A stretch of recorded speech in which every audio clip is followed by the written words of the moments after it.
What's up all you Minties? Uncanny Omar here from Near Mint Condition, and join me today for my overview of the Batgirl of Burnside Omnibus from DC Comics. So, let's get started. And welcome back everybody. So here we have the latest Batgirl Omni. We've had a couple of them from the Bronze Age, we had the Gail Simone Omnibus, and now we have Batgirl of Burnside Omnibus. I'm going to be talking about where this fits into the chronological reading order of Batgirl here in a second. But I did make a video of the reading order of Batgirl if you want to check that video out. Here's the cover here by Babs Tarr. And here's the design of the spine, Batgirl of Burnside Omnibus. You have Cameron Stewart, Brendan Fletcher, Babs Tarr, and the DC logo down there.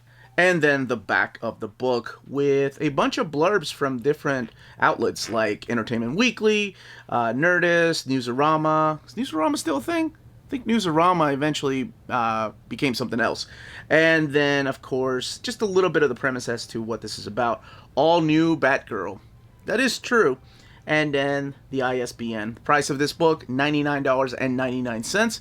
Before we look at it under the dust jacket, I did want to show what the spines of these books look like together, because this immediately takes place after the Gail Simone run of Batgirl. So this is how they are going to look on your shelf. Batgirl in big bold letters, Returns, Omnibus, and then Batgirl of Burnside right there. You have the Adam Hughes picture here, and I believe that's Cameron Stewart there. Let's take a look under the dust jacket. And before we look at it a little bit closer, I did want to say that the dust jacket has a flat tone to it. It's not glossy like most of the dust jackets that Marvel and DC produce. So there are no glossy parts, not even the Batgirl logo or anything. It's all just this flat tone. And this is what your flaps look like. And there's this image of Barbara Gordon here as Batgirl in her new costume. Now, let's get this book open and talk about the stories in here and show off that artwork. Okay, let's get this book opened. We have these pink end paper here with the bats on there. Batgirl of Burnside Omnibus. Here's your credits to the right-hand side of this Batgirl picture. All the writers and artists, including the colorist and the letterers. And then just some behind the scenes of the people from the collected editions there. And kicking it off with this particular issue. So this is Batgirl number 33. As you can tell, there are no issue numbers. There's no table of contents. So this collects Batgirl 33 to 52. Batgirl Annual number 3. Secret Origins number 10. And DC Sneak Peek Batgirl number 1. So this takes place right after Gail Simone's run. And Gail Simone's run, of course, kicks off the new 52 version of Batgirl. So there are things that have been retconned, of course, and I talked about it when I did that overview. Pretty much, Barbara Gordon is now not only able to walk again, but is also donning the costume of Batgirl. During the Killing Joke storyline is when the Joker shot her and it shattered her spine, and the doctors were like, hey, you can no longer walk again. And then she became the character of Oracle. Probably one of my top 10 favorite characters at DC. The character that was behind the scenes on her computer, just manning a lot of things for the Bat Family and Suicide Squad, among other DC superheroes like the Justice League. But she had to give up the costume of Batgirl. So in the New 52, right after Flashpoint, when the universe was revamped, they changed the story a little bit, that they said that she needed some physical therapy, and she was in a wheelchair, so that stuff did still take place, but she was able to walk again and don the costume of Batgirl again. So they did change it a little bit. So in this, it's not a reboot, even though it says an all-new Batgirl. This is more of a reboot of the tone of the book, because it's still in the same universe. It's still the same Babs that you've been reading about in the pages of Gail Simone's Batgirl. It's just that the tone of the book is a little bit different. Okay, a lot bit different. The one thing that Fletcher and Stewart and Tarr did is they gave her a supporting cast. So she's joined by a group of kids her age, in their 20s. And as I'm sure you can probably see that the artwork here is very cartoony. It's very anime influenced. It is. There's actually a couple characters that appear here that are deep into anime, and they play the roles of villains here. But she does end up with a supporting cast through these pages. You see some returning characters like Alicia from Gail Simone's run. You get her friend who's like a Oracle type of character in this, Frankie. There's also Luke Fox. He shows up in here. Dinah, Black Canary, shows up from time to time because they still had their Birds of Prey era relationship. But yeah, Luke Fox comes in and actually ends up donning the costume of Batwing again. And then you have a couple of other characters. And I thought that was the most interesting thing about Batgirl was through the pages of Gail Simone, you really didn't get that. You didn't get a supporting cast. You got more of her inner monologue being Batgirl. And she had a couple of friends, and she still had a few things happening with her as Barbara Gordon. But most of the time you would just see her in costume, having costume-like adventures. In this, it's shared 50-50. Some issues are literally all Barbara Gordon. Now, I will say, as a guy in my 40s, reading this, the change in tone was a little jarring at first. And that could, it could be a bad thing, it could be a good thing, depending on your taste in comics. The way that this read reminded me of something like Scott Pilgrim or Heavy Vinyl, if you've read those books. So it's very almost cartoony. And that's why Bab Starr does an amazing job of supplying the artwork, because it really does fit the tone of the story. There's a lot of things in here that you would not normally see in a comic book about a superhero. She is focused on social media. She takes her phone, she's taking selfies, she's building a social media for Batgirl. As a matter of fact, I think it's the very first issue. She's taking a selfie, right? That's what this is. Like, there are things that she's posting on there. She's building a reputation for not just Barbara Gordon, but also Batgirl. So there's a lot of things in this book that I guess some would consider a millennial type of story. But, this is a pretty interesting secret origin story right here. I love that cover, by the way. This talks a little bit about her road to recovery was like and how she met the character of Frankie. You can find out exactly. It's a short story, and then go back to this main story about the computer trying to become the personality of Barbara Gordon or Batgirl. Now, all these stories in here were already collected in trade paperback format. You can find them through these right here, Volume 1, 2, and 3 of Batgirl. And this is, like I said, after the new 52 Gail Simone run.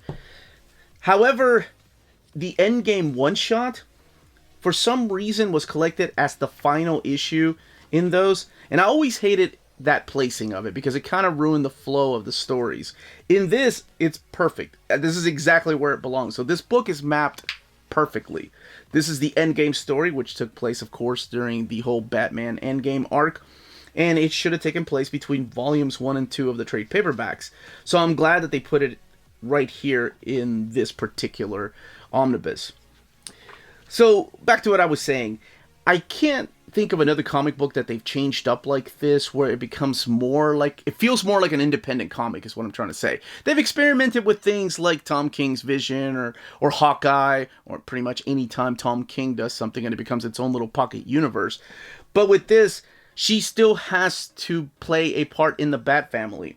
So while the first volume establishes all this supporting cast, and if you're into that kind of indie type of story, it is really cute. Like, it's all people in their 20s, and they have normal issues, and then of course she throws in the superhero issues that she has.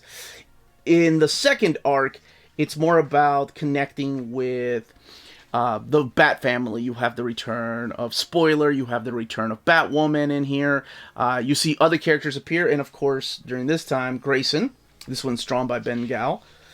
Grayson is more like a super spy for Spiral during this time.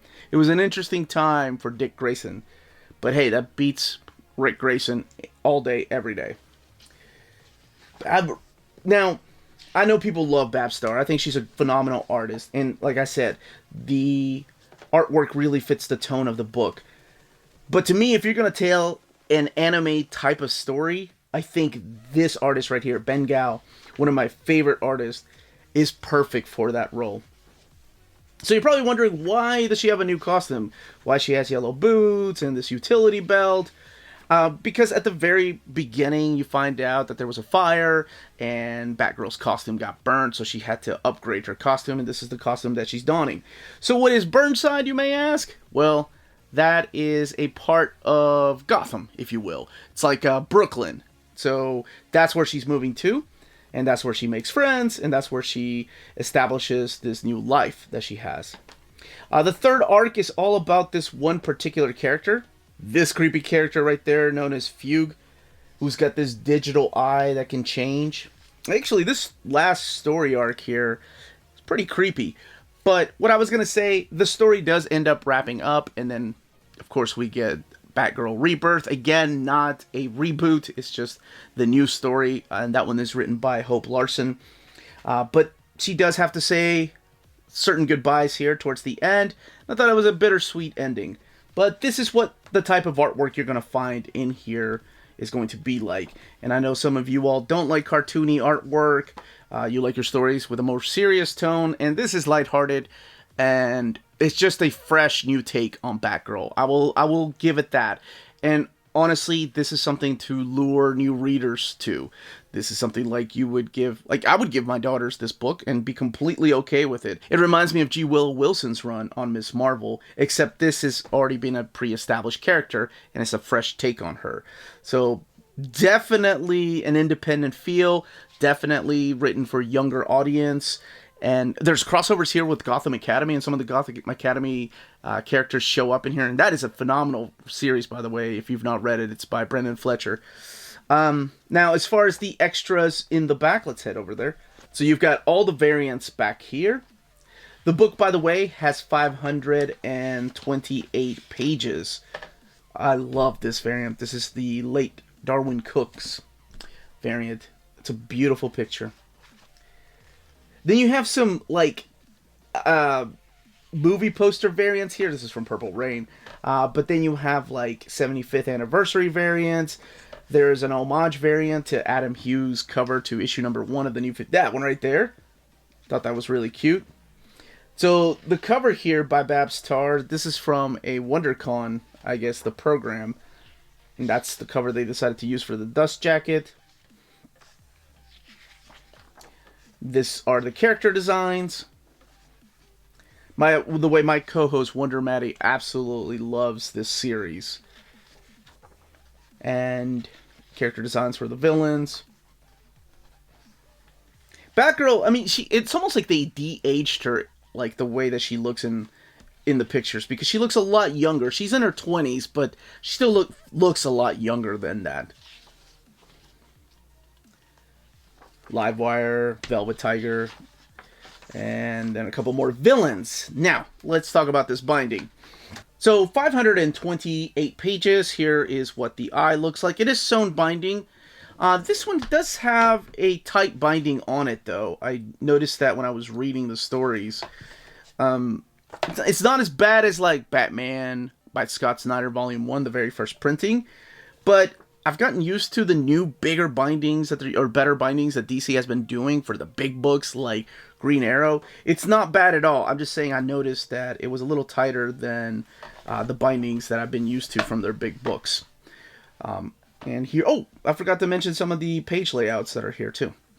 But that, as they say, is that. If you're interested in purchasing this book, don't forget to check out our sponsor, cheapgraphicnovels.com, your online home for brand new graphic novels and collected editions up to 50% off cover price. They pride themselves on packaging your books so they arrive safely and in excellent condition, as well as prompt and helpful service. Check out the bargain deals for up to 90% off cover price. CGN is excited to announce that they are now taking pre-orders. They're making it easier for you to ensure that you don't miss out on the hottest releases. CGN is currently running a special promotion for you Minties. If you're a first-time customer, let them know that you were referred by Near Mint Condition at the checkout, and you'll receive a credit for free shipping on your next order. This promotion is valid for U.S. customers only. Cheap Graphic Novels, your source for the hottest books with the kind of deep discount and quality shipping and customer service that will keep you coming back for more. And that was the content, the page count, build, and where this book fits in the reading order of Batgirl. Again, this was the Uncanny Omar. Thank you all so much for watching. Don't forget to smash that like button, ring that bell for notifications to let you know when our videos are going live. If you're not subscribed, please think about subscribing. We put out videos every day. We're also on Patreon and on Spreadshop. Amazing ways to support the channel if you can do so.